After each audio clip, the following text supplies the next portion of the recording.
Bonjour à tous et à toutes, ici Savage Beast, toujours en Espagne, pour les prévisions de Madame Irma.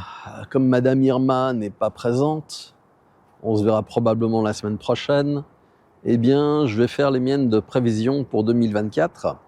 Mais auparavant, je veux vous offrir un endroit très particulier qui se trouve dans la province de Tarragone. Tarragone, la Roumaine, non pas la Roumaine, la Romaine, j'ai mal prononcé. En fait, la ville a été colonisée par les Romains durant de nombreux siècles. Son nom était Tarraco et ils nous ont laissé des choses absolument incroyables au niveau architectural. Alors je vais vous montrer, c'est une carrière. Donc ils ont creusé. Là, on voit la hauteur du pilier qui est resté au centre. Il laissait toujours un bloc comme ça pour savoir à quel niveau ils en étaient du trou qu'ils creusaient. Alors, c'est absolument incroyable ce qui a été réalisé. Un peu comme notre civilisation. On voit les découpes des blocs.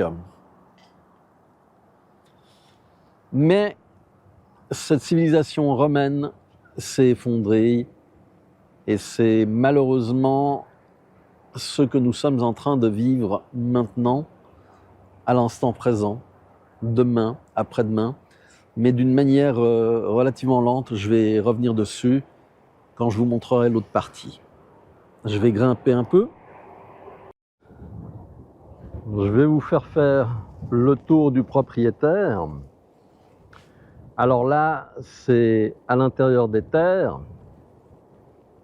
direction Reus. De ce côté-là, c'est la ville de Tarragone, avec le port industriel et toute l'industrie chimique, pétrochimique. On continue, on profite du beau soleil parce que je pense que vous êtes dans la grisaille. Donc cette carrière découverte est portée à l'UNESCO. Depuis l'an 2000, elle est protégée. Elle fait partie des choses qui sont le patrimoine mondial. De ce côté-là, c'est direction Vilanova i la Geltrú ou Villafranca, Barcelone, pour ceux qui connaissent un peu plus. Donc voilà, on va continuer, je vais vous laisser admirer l'endroit parce que c'est quand même beau. Et puis je ferai mon speech au fur et à mesure. Alors, j'hésite à rester en niveau 2 pour l'alarme, donc comme ceci. Ou bien remonter d'un cran au niveau 3. Bon, comme on l'a vu, l'OTAN a été totalement ratiboisée. Quand je dis l'OTAN, c'est l'Ukraine, qui a servi de proxy pour les États-Unis, pour se débarrasser aussi de toutes les vieilleries militaires dont on n'a plus besoin. En fait, ça a été une grande casse. Et cela va relancer la machine économique aux États-Unis qui est dans un état catastrophique. Si vous regardez, il y a plein de gens qui sont à la rue, plein de commerces qui ferment. Au-dessous de 1000 $ de vol, la police n'intervient pas. Les magasins, les chaînes de magasins ferment les unes derrière les autres parce qu'ils ne peuvent pas supporter les vols, tout simplement.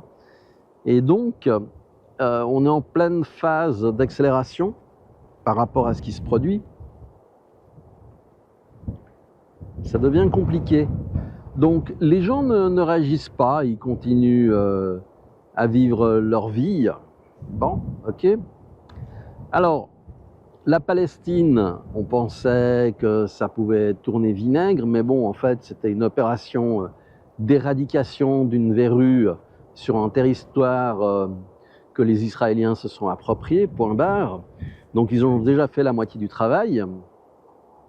Il ne reste plus qu'à faire l'autre moitié du travail. Et ça, ils le feront dans 5-10 ans, quand les choses se seront calmées à nouveau. Un peu comme la bestiole ou chat chinois de notre ami Piero San Giorgio n'était rien d'autre qu'un ballon d'essai. Il faut s'attendre à quelque chose de bien plus coriace dans les années à venir. Pour ceux qui ne savent pas, on a eu un début d'épidémie de rougeole à Genève. Et oui, bon, ça a été relativement bien contenu, dans le sens où encore une grande majorité de la population a été vaccinée contre la rougeole, donc ça ne s'est pas propagé, heureusement, parce que ça aurait été un autre problème. Enfin, au niveau économique, eh bien, en Espagne, je vois de plus en plus d'entreprises, de petites entreprises maintenant qui ferment. En fait, ce sont des chaînes qui subsistent parce que les gens n'ont plus d'autres choix, d'autres alternatives. Du reste, ça me permet de parler de ce qui se produit actuellement avec la chaîne Decathlon et qui va fermer je ne sais combien de magasins en Europe. Ah, ils ont une nouvelle CFO, Chief Financial Officer, donc qui veut pousser les ventes via Internet et puis réduire la présence de Decathlon sur des surfaces physiques. Alors bon, typiquement, pour certaines choses, j'ai besoin de me rendre dans une surface physique pour toucher, voir la marchandise, la tester. Et je pense que dans le domaine de l'outdoor, survivalisme, ce sont des choses qui sont importantes. Donc on voit que ça baisse, ça baisse, ça baisse. En Suisse, 5000 emplois ont été passés à la trappe par le géant la Migros. Je parle du Crédit Suisse qui a été racheté par l'UBS. C'est un minimum de 3000 emplois qui passent à la trappe aussi. Enfin, on est dans un mécanisme de destruction massive de l'emploi. Donc ici en Espagne, j'ai à nouveau discuté avec des officiels et ils sont dans une situation catastrophique en ce qui concerne le revenu minimum, c'est-à-dire que les gens n'ont plus de ressources et l'État doit les aider.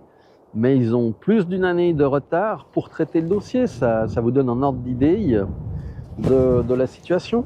Alors j'espère qu'il n'y aura pas trop de vent, qui s'entendra, parce que j'ai mis quand même le micro à couvert. J'avais oublié de prendre la bonnette. Et oui, c'est des choses qui se produisent. À mon sens, l'Ukraine, on se dirige, qu'on le veuille ou qu'on ne le veuille pas, vers une signature de paix, puisque de toute façon, la méthode russe, c'est la bonne vieille méthode stalinienne, c'est on bombarde, on bombarde, on bombarde, on bombarde, et puis ça nivelle le terrain. Et une fois que le terrain a été nivelé, eh ben, il n'y a plus d'opposition, il n'y a plus de résistance, et voilà. On sait très bien qu'il y a une quantité de mercenaires industriels qui sont envoyés par les États-Unis et par l'Union européenne. Donc ceux-là, ils vont finir dans des body bags, hein, parce qu'il n'y aura pas de jugement. Ils sont considérés comme des entités ennemies et ce ne sont pas des combattants reconnus comme tels par la Russie. Et ils ont raison. On voit au niveau politique que toute la caste qui est aux commandes, que ce soit en Europe, en France, en Suisse, en Espagne, est totalement dépassée. Leur objectif, c'est de pondre des lois de manière à exister, de s'augmenter les salaires, de s'octroyer des bonus. Et le peuple, en attendant, ben, il souffre. Mais bon, personne ne bouge. Alors, ben, c'est bien, continuez à souffrir, messieurs, dames. C'est bien. Ici, ce site qui a été mis en place, vous aviez des liaisons Wi-Fi de manière à pouvoir profiter du site internet qui expliquait le mode de fonctionnement de la carrière, les dates, les choses importantes, je vais vous montrer où on en est arrivé. Vous voyez là-haut, il y a 2 antennes. La grande antenne parabolique a disparu. Le coffret où il y avait les routeurs, les panneaux solaires qui étaient fixés sur les côtés, ils ont disparu aussi. Les batteries ont disparu. Vous allez voir, c'est juste à l'image de notre société. On vole, on pille, parce que de toute façon, il n'y a aucune punition valable. Pour ceux qui me suivent depuis un certain temps et qui suivent Piero San Giorgio, en 2015, il y avait eu des émeutes à Genève et j'avais tenté de protéger une boutique qui était en bas de chez moi, ainsi qu'un politicien qui se faisait agresser. Je m'étais fait démolir, hein, il faut être réaliste. Face à 4 ou 5 personnes et puis une autre qui vient sur le côté et qui vous met un coup au niveau de la tempe avec un objet contondant, et vous êtes assommé propre en ordre. Donc les jugements ont été rendus dernièrement. Et j'ai reçu aujourd'hui un de ces documents où l'une de ces personnes, multirécidiviste, je précise bien, a été condamnée à 60 jours d'amende avec sursis au coût de 30 francs par jour. Donc ce qui veut dire que si cette personne ne fait plus rien, sur une période, la sursis qui lui a été accordée est en relation avec une période de mise à l'épreuve de 2 ans. C'est vraiment du foutage de gueule.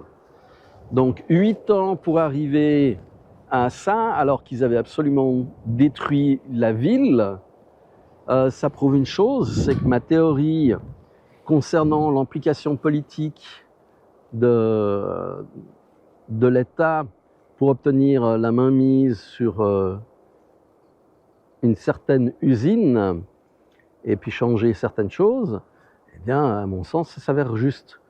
Pour en revenir donc à mon niveau, j'hésite à remonter au niveau 3 parce qu'en définitive, les gens ne font rien. Le massacre continue, tout le monde s'en fout. Les coupures budgétaires se font, les augmentations de la nourriture, du logement, tout ça, ça y va. Il n'y a rien qui se passe. Il n'y a rien. Donc, est-ce que les gens sont devenus tellement domestiqués qu'il n'y a plus aucune possibilité d'échappatoire? Peut-être. Du moment qu'ils ont leur débilophone, Facebook, Twitter, non pardon, X, et puis de quoi se distraire, avoir le cerveau occupé à jouer, eh bien rien ne bougera. Peut-être qu'ils bougeront quand ils auront faim, mais je suis même pas sûr. Donc voilà, prévision 2024, ça va continuer à descendre.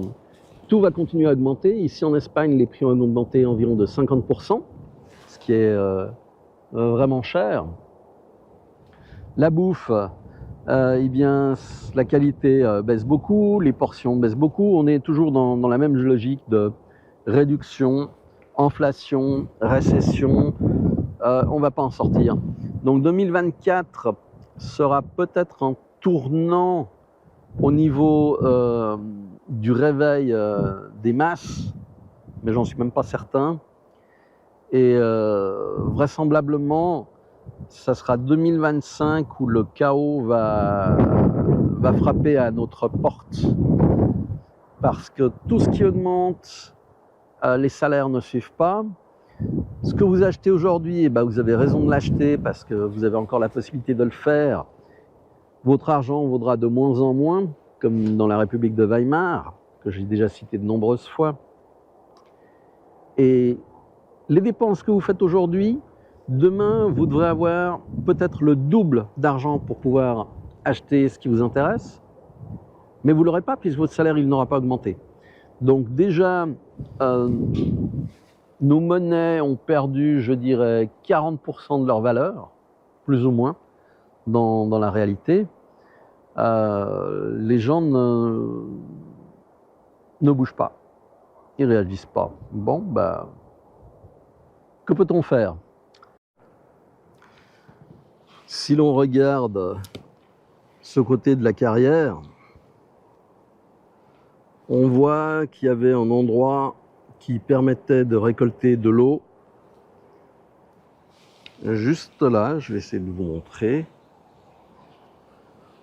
Voilà, un bassin de rétention qui permet de récolter de l'eau pour les gens qui travaillaient ici et qui pouvaient ainsi se désaltérer.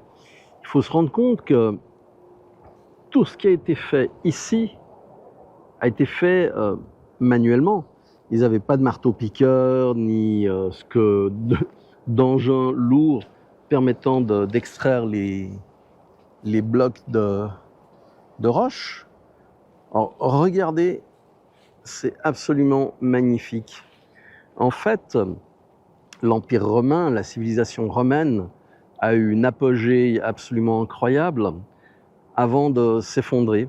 Et ça a toujours été les mêmes problèmes. Trop de taxes, trop d'impôts, une élite qui est devenue de plus en plus décadente. Or, si on regarde chez nous, eh bien, c'est exactement la même chose qui se produit, puisqu'en définitive, nous avons été dans l'âge d'or de la période industrielle. Maintenant, je dirais, on est dans une période intermédiaire, c'est toujours une période industrielle, mais aussi technologique, avec tout ce qui est ordinateur, services, et on est en train de perdre toute la connaissance pour faire la nourriture. Les agriculteurs ne sont plus des agriculteurs en eux-mêmes, ce sont des gestionnaires. Les moissonneuses-batteuses, ça fonctionne avec des GPS, ça peut faire les parcours tout seul. Enfin, c'est quelque chose de totalement surréaliste. Mais c'est intéressant parce que la chute risque d'être abrupte. Oh, elle ne va pas se faire en 2 jours. Rome ne s'est pas faite en 2 jours et défaite en 2 jours. Ça a pris beaucoup de temps. Simplement, nous dépendons énormément de l'énergie du pétrole. Alors, on le sait, le peak oil est passé et on cherche d'autres sources d'énergie, mais lesquelles et comment? Une autre partie de la carrière, et si on regarde les sources d'énergie, en fait, on a tout ce qui est pétrole, donc benzine, diesel et autres huiles nous permettant de faire fonctionner le moteur à explosion, faire des centrales thermiques. Les centrales thermiques fonctionnent avec du charbon. Or, la qualité du charbon a aussi beaucoup diminué. Les couches simples, on les a déjà grattées. Et puis, on arrive à ce qui est moins énergétique, moins qualitatif. Ce qui est évident, c'est partout pareil. Alors, on nous a vendu les voitures électriques, les motos électriques. Alors, marcher, ça marche, il n'y a pas de doute. Mais ce qu'on ne vous dit pas, c'est qu'à un moment donné, vous êtes aussi prisonnier du système que l'on est avec le pétrole. Et les coûts de l'énergie prennent l'ascenseur. Si les coûts de l'énergie prennent l'ascenseur, les coûts des transports prennent l'ascenseur, les coûts des matières premières, la même chose, la production, et on arrive où on en est arrivé, par l'incompétence des gens, par les mauvaises décisions, ou par les décisions orientées, sous l'égide du grand frère américain, il ne faut pas le nier ça, eh bien, on a ruiné un peu plus la population européenne. Vous me direz, 3 millions de milliards, rien que pour la bestiole et le chat chinois, c'était déjà suffisant pour nous mettre le nez dans le caca. Mais là, c'est encore plus. C'est encore plus. Sans compter que la Russie fait partie du continent sur lequel on se trouve. Ouais, je sais bien, il y a la plaque euro-asiatique, mais c'est pas important. Les frontières terrestres, elles existent, tandis qu'avec les États-Unis, ce sont des frontières maritimes ou aériennes. C'est pas la même chose. Donc, on a fait des très très mauvais choix au niveau politique, puisqu'on nous a continué à nous vendre la Russie comme étant l'URSS. et en étant nous le camp du bien, et eux faisant partie de l'axe du mal. C'est toujours la même rhétorique, c'est toujours la même manière de procéder. Et pendant ce temps, des lois liberticides sont votées, des augmentations sont votées aussi. Lorsqu'un patron d'une industrie refuse d'augmenter ses prix, arrive les baisser pour que la population puisse en profiter, il se fait quasiment agresser par les politiciens dans des émissions TV parce que les prix qu'ils pratiquent sont en dessous de la moyenne. Et heureusement, il y a des gens qui savent encore travailler et faire fonctionner les choses au profit de la population. Ce qui n'est pas le cas des politiciens qui sont là uniquement pour leur gloriole ou pour s'en mettre plein les poches, l'un n'empêchant pas l'autre. Ouais, c'est quand même haut, hein, si on regarde la taille des arbres. On voit même pas le sol, c'est couvert sous la végétation. Le fait est qu'on a perdu cette connaissance. Peut-être qu'on arrivera à la reproduire, je ne sais pas. Mais ça nous amène aussi à la situation du travail en Europe. Là, en Espagne, j'ai des connaissances. Mère célibataire, eh bien, elle doit cumuler 3 emplois pour pouvoir, non pas vivre, mais survivre. En fait, le problème du survivalisme tel qu'on conçoit, c'est un survivalisme, voilà, ça va mal, vous foutez camp dans la verte. Ouais. Vous allez survivre, vous, là-dedans? Il n'y a pas de point d'eau, il n'y a pas d'abri, c'est semi-désertique, qu'on le veuille ou qu'on ne le veuille pas. Il y aura peut-être du gibier, mais est-ce que vous aurez la capacité de l'attraper? C'est même pas sûr. Il y a des serpents, il y a des moustiques, il y a tout ce que vous voulez. Vous voulez vraiment partir dans la verte, vous? Donc oui, le survivalisme économique est une réalité. C'est pas quelque chose d'agréable, c'est quelque chose que l'on vit au quotidien. Vous le savez, je vis avec environ 250 € par mois. Je me plains pas. Ok, c'est pas tous les jours facile, mais c'est un choix. Je préfère être à la limite du système que de retomber dans les travers dans lesquels j'étais, à me rendre malade, à avoir quasiment un ulcère à cause du travail et du stress. Non. Donc, à la limite, ce qu'il faut faire de toute façon, on voit très bien en Espagne, je crois que j'ai fait 1 ou 2 photos, j'essaierai de vous les montrer, il y a une volonté de propulser le conglomérat Union européenne au niveau de la jeunesse, au niveau des gens. On essaye de nous convaincre que ça marche. On est vraiment dans un mode de fonctionnement comme en ex-Union soviétique. C'est la même chose, la pravda. Il n'y a pas de miracle à avoir. Alors, est-ce qu'on se dirige vers un salaire automatique pour tout le monde? Probablement. Probablement, puisque de toute façon, les entreprises étant en train de tomber les unes derrière les autres, ces gens-là vont devoir continuer à vivre d'une manière ou d'une autre. Et donc l'État va mettre en place RMI ou RSH, je ne sais pas en France ce qu'il en est. En Espagne, ce qu'ils appellent l'IMV.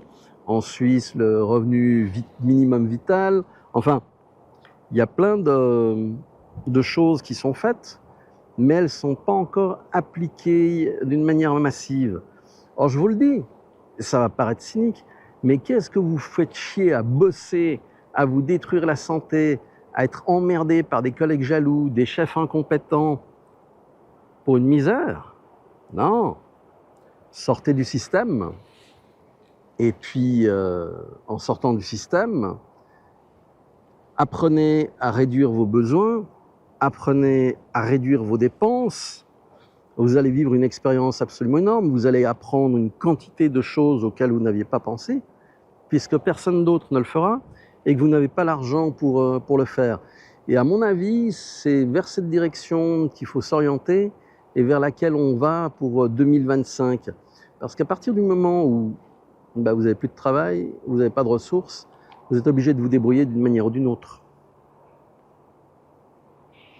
On va tâcher de continuer la visite et on continuera le dialogue. Malheureusement, on se retrouve